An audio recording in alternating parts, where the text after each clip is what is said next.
All right, committee, I'm going to go ahead and call this meeting to order.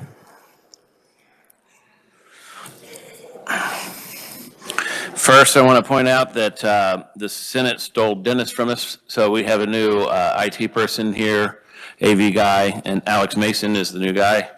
So everybody welcome him when you get a chance. We look forward to working with you, sir.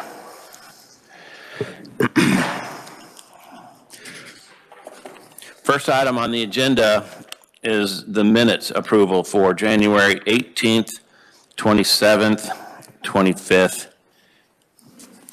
and the 27th and the 27th.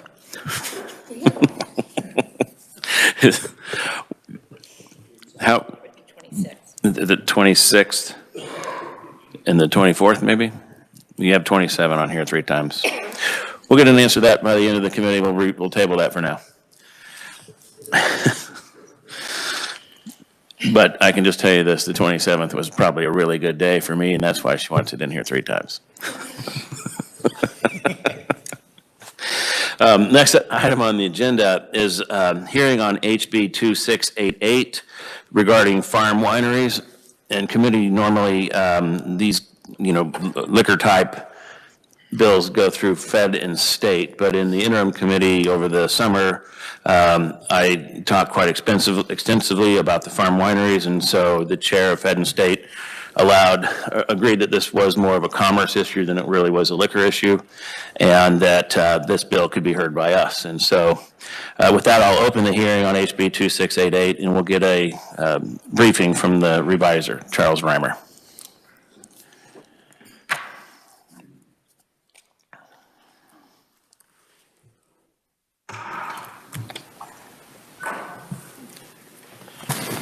Thank you, Chairman, members of the committee. House Bill 2688 addresses the cereal malt beverage law here in Kansas. Under current law, a farm winery that applies to a county for a cereal malt beverage license, the county has discretion whether or not to grant that license, even if the farm winery meets the requirements of licensure. This bill would change that on page 2 to make it a requirement that the county shall issue the license if the farm winery meets the requirements of subsections B and C of the statute, which address certain requirements for licensure. You'll note that this is quite similar to a bill an amendment rather, that passed last year with respect to producer's license, and you can see that language in lines 15 to 19 there on page 2. That'll stand for questions. Okay, committee. Yeah, so I don't know if it was last year or the year before that we did the producer's license for the berry farmers, but at that time the intent was to allow both berry farmers and farm wineries to automatically receive a CMB license, and so that was overlooked, and that's what this bill is attempting to do, or at least one of the things. Representative Sutton, have a question? I do, and I'm not sure which one of you it's for, but we'll call it a jump ball. This looks basically just like a cleanup. Is that correct? Something that got inadvertently left out in the past, and we're just jumping it in now? Is that right? Yes. There are other issues that we may discuss, but the CMB part of it is certainly just a cleanup. Excellent. All right. Thank you, Mr. Chair. Any further questions? Seeing none. Thank you, Charles.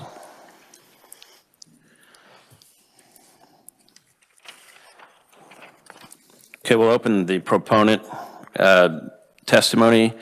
We have one person that submitted a proponent, and that's Philip Bradley. I believe he's online. Are you with us, Phil? I am, Mr. Chairman. Thank you. You wish me to go ahead? Yes, you may go ahead.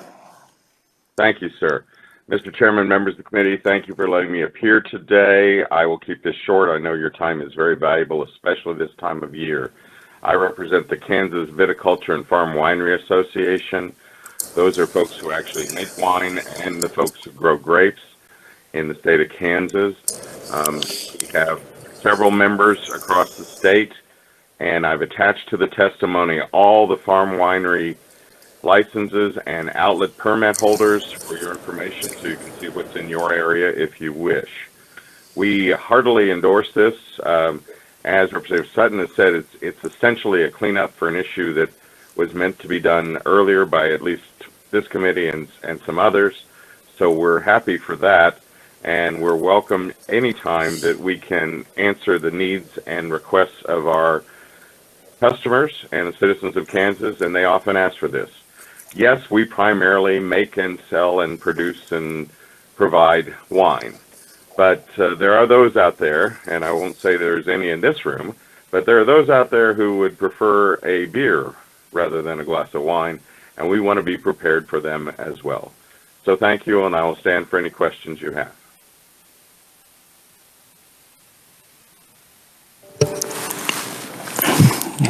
Seeing no questions for you, Phil, I got one on the farm wineries currently. They are more or less regulated by the Department of Agriculture, correct? Well, first and foremost, they're regulated by the ABC, Division of Revenue, and then also they have some things that they have to answer to the Department of Agriculture for.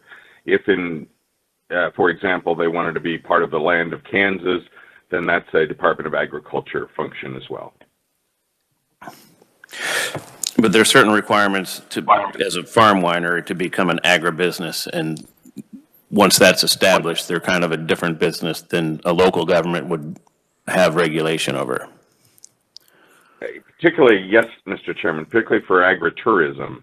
Agritourism, as this legislative body has passed in previous years and all the governors have signed, is very important to the eco-devo of the agriculture community, and many farm wineries, if not most, participate in agritourism, and that makes them usually much different than most counties are used to dealing with. Okay, and so would you be aware of any instances, and I think we'll talk to Director Beavers about this too when she testifies, but are you aware of any business or instances where a DE was applied for but denied? I guess the state gives the DE license, but the local authorities can then, they seem to be coming in and regulating the farm wineries away from being able to attain a DE license when that wasn't the intent. Are you familiar with that? Yes, indeed, Mr. Chairman. I know just many of the faces I recognize from Fed and State Affairs Committee in previous years on your group, so they're aware of this. So pardon me while I take a moment and review for those who are not. But liquor licenses can only be permitted or revoked by the state of Kansas, and that's gone as far as the Supreme Court a couple times to make sure. So those licenses are given out, maintained, regulated, and then, if necessary, taken away by the state of Kansas. The role of local groups, whether they're city or municipalities or counties, is to determine whether or not that function is allowable in that area. Often it's a zoning issue, sometimes it's a participatory issue, but that is their function, to certify whether it is or is not. And some of our cities and counties, after having certified it was okay for a farm winery, and all our farm wineries jumped through all the hoops necessary to get a liquor license, all the background checks, all the bonds put forward, all the other things that are necessary, then when applying for a DE license or a CMB license, find that the city or county is less enthusiastic about that and has denied some in the past. It's not a normal occurrence, but it has occurred several times. Thank you. Any further questions? Representative Kessler. Thank you, Mr. Chairman. Phil, when you say they've been denied, obviously they're not being denied because they don't want them to serve beer when they can already serve wine. What were some of the reasonings behind them not being compliant? that would require me to do some speculation here. And just like I would never try to speculate what's in the mind of a legislator, I'm not going to speculate deeply into what's in the mind of a county or city commissioner. But I would say that sometimes they have someone in the neighborhood who all of a sudden realizes that having 10 or 12 cars come down the road a day to the farm winery was more than they wanted, and occasionally complain about things like that.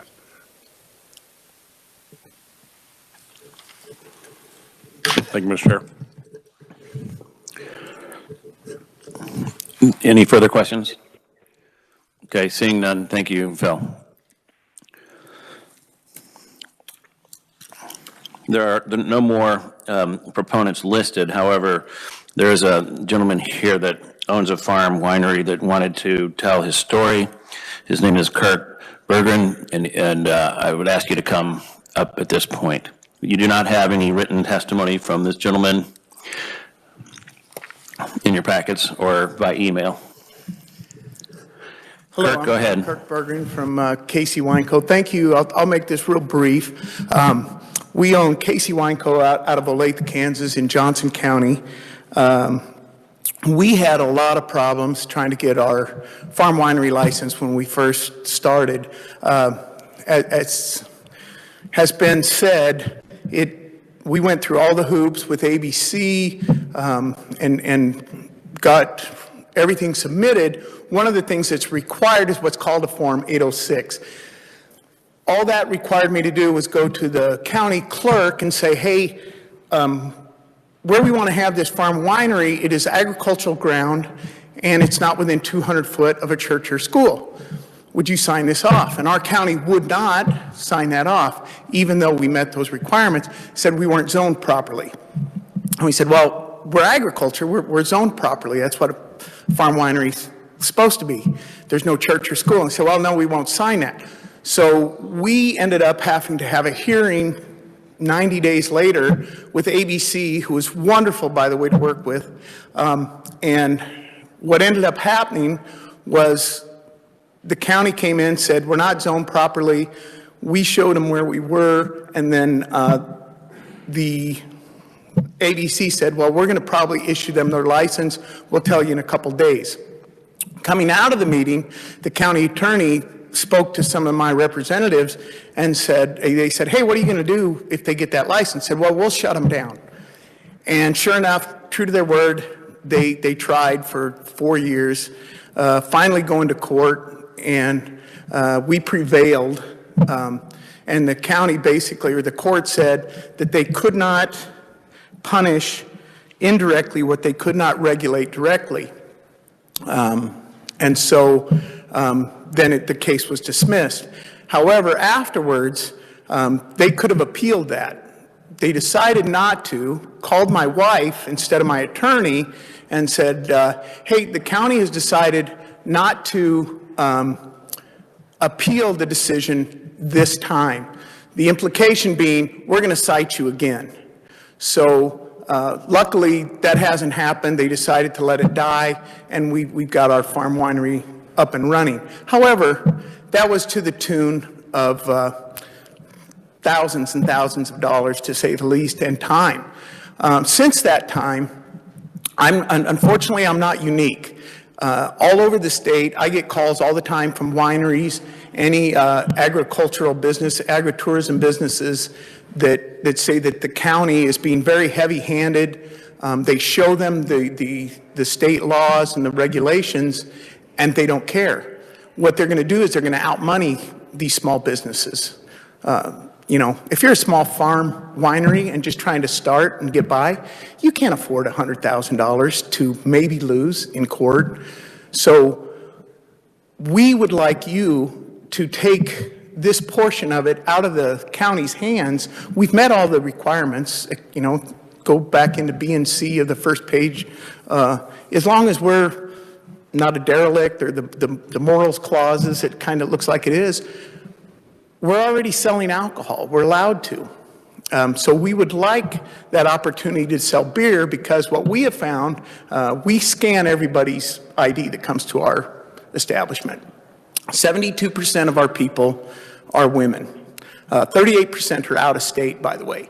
And what that tells us is, as was already testified, men tend to be beer drinkers. So 72% of our people are the women. I am picking up beer cans in my parking lot every Saturday and Sunday because they go out to their car. We're not allowed to sell that beer, and then get it, throw it out in my parking lot, and come back in and drink with their girlfriend, significant other.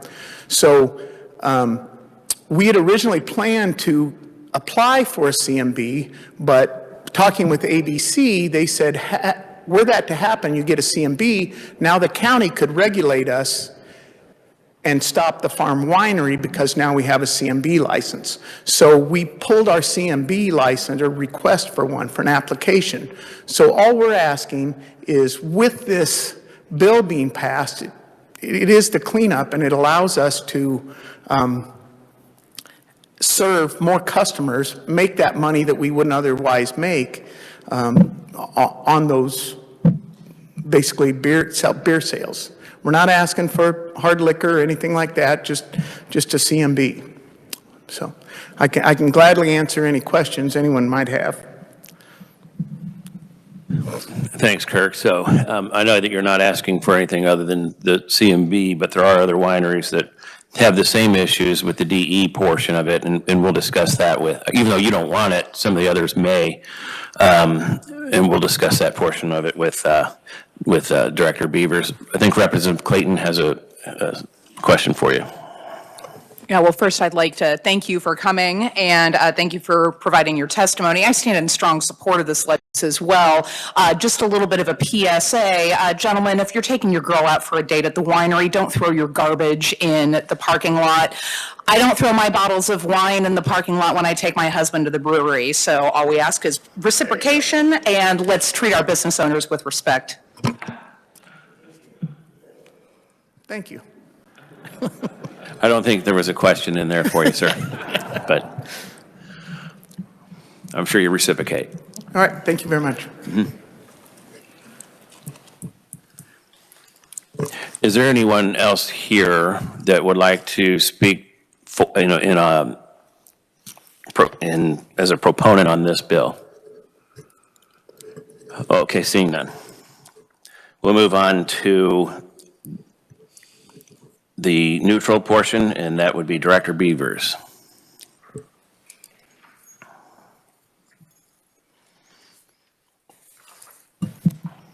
Thank you for coming in today. Good afternoon, Mr. Chairman, members of the committee. My name is Debbie Beavers. I'm the ABC Director. We are neutral on this bill. I just have a couple of technical things I'd like to point out in order to make this work the way it's being proposed. So we are suggesting you take a look at KSA 41311A10, which prohibits issuance of a license under the Liquor Control Act to an applicant if they already hold a CMB license. And this could come into play down the road if somebody got a CMB license with their farm winery, and then maybe they wanted to get a caterer's license or a DE license. So we would suggest taking a look at that. Also, 412703D specifies that the Board of the County Commissioners or the Director shall approve the CMB license if they already have a farm winery or a producer's license. We also believe that you should add the governing body of a city should that location be within the city limits. Similarly, KSA 412704G prohibits alcoholic liquor from being possessed by anyone at the premises of a CMB retailer unless they're also licensed as a club or drinking establishment. We believe that farm wineries and producers should be added to that as well. Otherwise, that would prevent them from allowing the wine on the premises. So those are the comments that we have, just some technical suggestions, and I'll be happy to stand for any questions that you have. Any questions for Director Beavers? Representative Dodson? Yeah, just maybe in the way of clarification. I know in Riley County, for example, when you look at all the different pieces in zoning, you don't find just agriculture. You might find agricultural business or other kinds of stratification of each one of those zonings. So my suspicion is that all counties are not the same, and therefore, if a county should see that something is coming in that might be categorized as commercial, industrial, other kinds of service that take place on what is really an agricultural plot, they may wish to convene a hearing for a change in code. So does the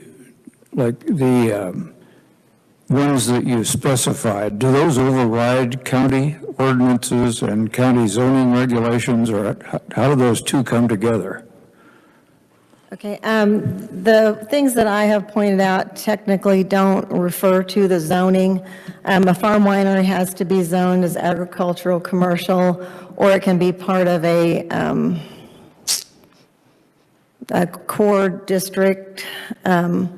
So if the county doesn't sign off on the zoning form when they apply at that time, then there is an opportunity to have a hearing before the ABC director, and that's what happened in the case of Casey Wine Company. Thank you. Thank you, Mr. Chair.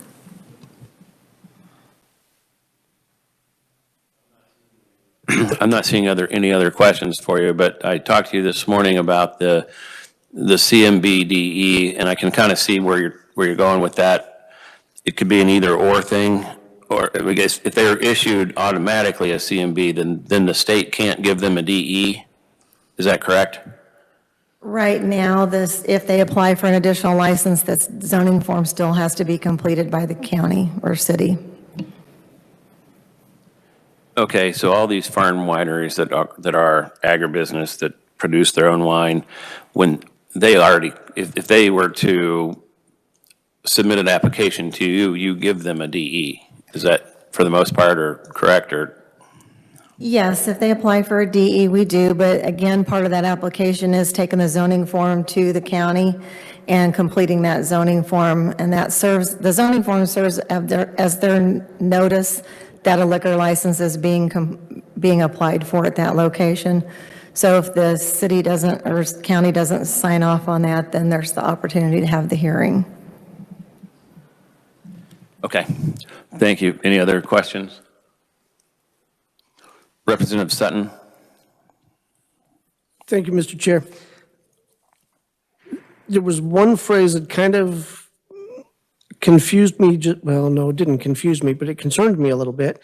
Right here in the very beginning, it says the Board of County Commissioners or the director shall, and then we get to the problem, if they approve the same, issue a license to the applicant. Now, shall, I understand that just fine, but if they approve, that kind of takes the teeth out of a shall. So that raises some concern. Could you speak to the phrasing of this? And I know you didn't draft it, so I'm not going to hold you accountable. But if you have any guidance, perhaps toward that phrasing. I do not. I believe that is existing language. Right. So,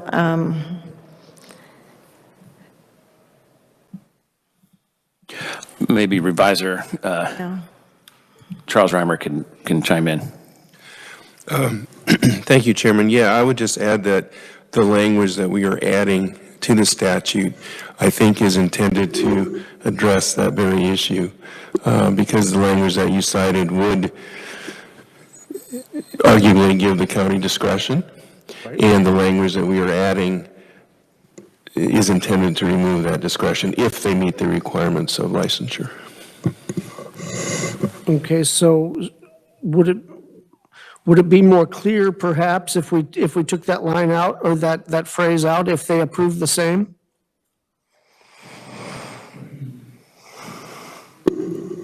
I don't know if it would be more clear, but that would certainly be an option. All right, thank you. Thank you, Mr. Chair. All right, I'm not seeing any further questions for you. Thanks so much for coming in today, and thanks for your help on the bill. Thank you, Mr. Chairman.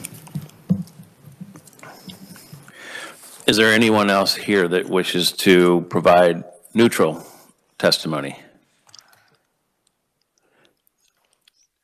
Tuck Duncan?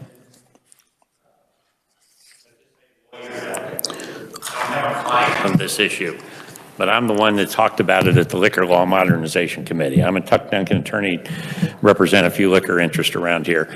This came up during the summer. Back in 1986, and yes, I was here in 1986, we passed the first farm winery law. Then it took about 5 years to get the first farm winery. The intent was to create a business that added value to that acre of ground. So instead of getting $3 an acre for that bushel of wheat like I did 3 years ago, you might get $1,000 an acre for growing a whole bunch of grapes and making some wine, or $10,000 or whatever it was. And the idea was we capped the number of gallons of wine you could make so that you weren't considered to be some big, commercial California type winery. And we provided perks. And the perks were to be, you got a farm winery license and you were an agribusiness, adding value to that ground. And you could also get yourself a drinking establishment license, irrespective of zoning. That was the intent, irrespective of zoning. We don't zone commercial in the middle of some field in most counties or in this state.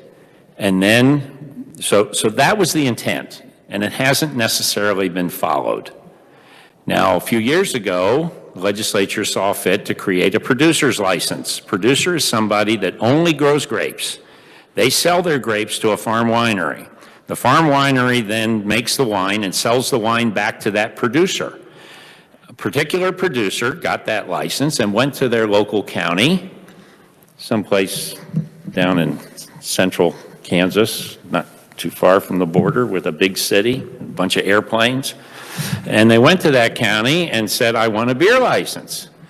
And the reason the CMB has become popular is because the legislature now says a cereal malt beverage licensee can sell beer not to exceed 6%, which is about 98% of all beers.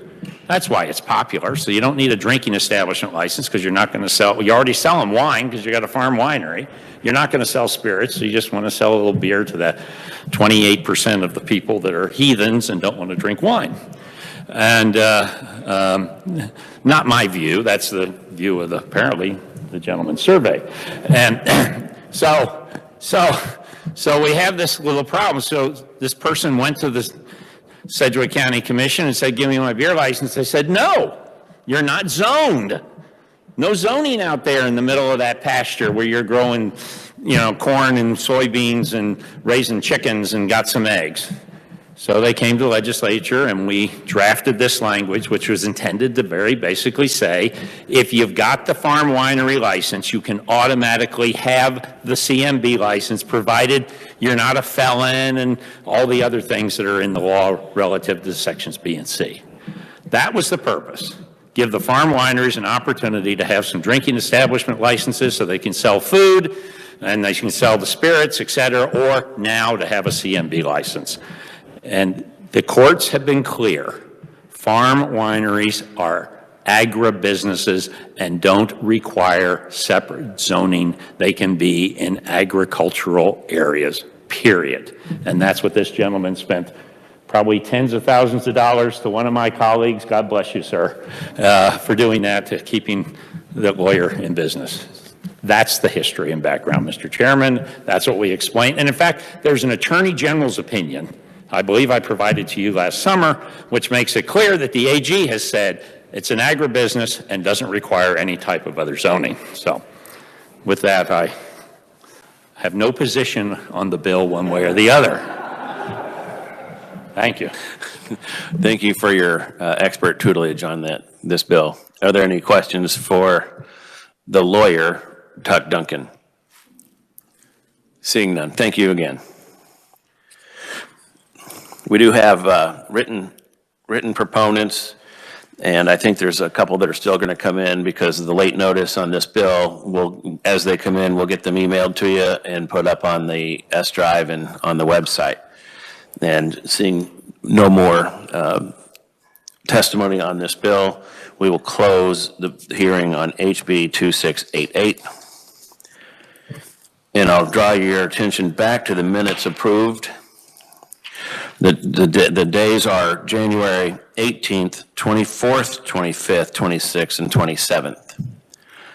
They were emailed out to you last week, and I need a motion to accept the motion, or accept the minutes. I move to accept the minutes. Representative Dodson, seconded by Representative Long. All in favor, say aye. Aye. All against, say no. Motion passes.